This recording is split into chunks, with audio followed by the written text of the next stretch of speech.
विधानसभेच्या निकालासंदर्भात बैठक आहे. त्यांनी ते कोणत्या संदर्भाने वक्तव्य केलं याची मला कल्पना नाही. महाविकास आघाडीतील सगळेच पक्ष या निकालाचा आढावा घेत आहेत. तो आढावा खोलवर घेतल्याशिवाय त्यावर टिप्पणी करणं योग्य नाही. निकाल खूपच धक्कादायक आहेत. अनेक ठिकाणाहून तक्रारी येत आहेत. महाराष्ट्रच नव्हे तर देशभरात निकालाची चर्चा सुरू आहे. सगळ्यांना वाटलं महाविकास आघाडी यावेळी सत्तेत येईल. अनेकांनी ईव्हीएमवर शंका घेतली आहे. शंका आहे, पण ईव्हीएमबद्दल आता सत्ताधारीच बोलू शकतात. ही वैचारिक लढाई आहे. त्यांच्या विचारांची मला कीव येते. आम्ही आमच्या पक्षाचा प्रचारासाठी गेलो होतो. या बैठकीमध्ये हजेरी लावली पाहिजे. या बैठकीमध्ये ज्या संदर्भाने ही बैठक आज बोलवलेली आहे, महाराष्ट्र विधानसभेच्या निकालाच्या संदर्भाने चर्चा आज होणार आहे. त्यामुळे त्या चर्चेमध्ये सहभागी झाल्याशिवाय त्याच्यावर टिप्पणी करणं थोडंसं घाईचं होईल. सर, जे निकाल लागलेत विधानसभा निवडणुकीचे त्या निकालाबद्दल काय सांगाल? की शिवसेनेने स्वबळावर लढायला हवं असा त्यांच्या पक्षामध्ये अनेकांचा सूर होता. महाविकास आघाडी एकत्रित लढल्याने हा रिझल्ट आला.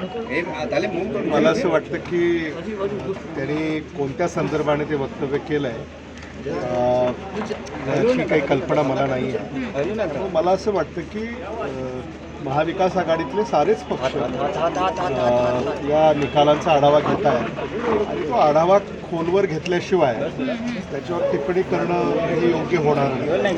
सर, जे निकाल लागले विधानसभेचे त्या निकालाबद्दल तुमची काय प्रतिक्रिया? निकाल धक्कादायक आहेत. अनेक ठिकाणाहून तक्रारी येत आहेत. महाराष्ट्रातच नाही तर देशभरात त्याची चर्चा होते. म्हणजे देशभरात असं वाटत होतं की महाविकास आघाडी यावेळेला सत्तेवर येईल, पण तसं झालं नाही.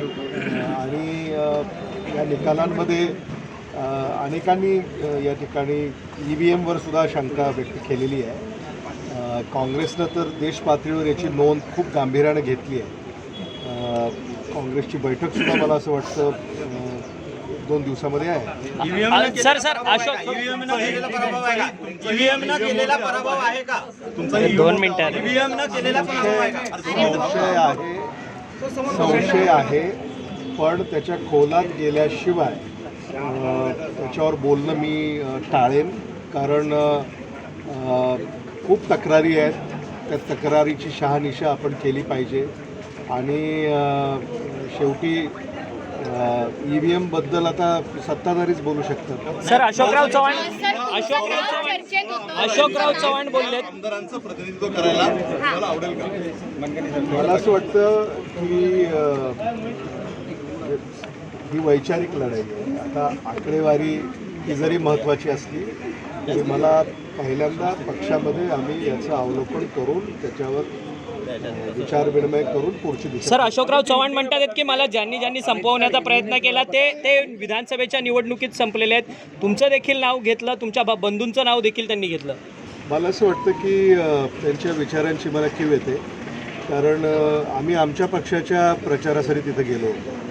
आता त्यांचं असं जर म्हणणं असेल की काँग्रेसच्याही प्रचाराला काँग्रेसच्या नेत्यांनी येऊ नये, तर मग लोकशाहीवर त्यांचा विश्वास आहे का नाही, हा खरा मुद्दा है. पर जी आपको लगता है कि जो रिजल्ट आया महाराष्ट्र के उसमें कहीं ना कहीं ईवीएम पर भी डाउट प्रकट हो रहा है? आप इस बात से सहमत? मैं सहमत हूँ क्योंकि बहुत लोगों ने ये मुद्दा उठाया है और सिर्फ कांग्रेस पार्टी ये मुद्दा नहीं उठा रही, हर पार्टी इस पर ये मुद्दा उठा रही है. और इस पर आम आदमी भी ये सवाल उठा रहे हैं कि जो कुछ हो रहा है इसमें थोड़ी शंका पैदा हो रही है.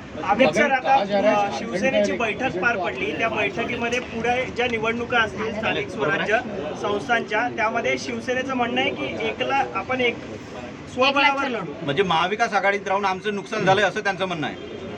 मला असं वाटतं की याच्यावर आज टिप्पणी करणं योग्य नाही आहे. कोणत्या संदर्भाने ती मतं व्यक्त झालेली आहेत याची कल्पना मला नाही आहे.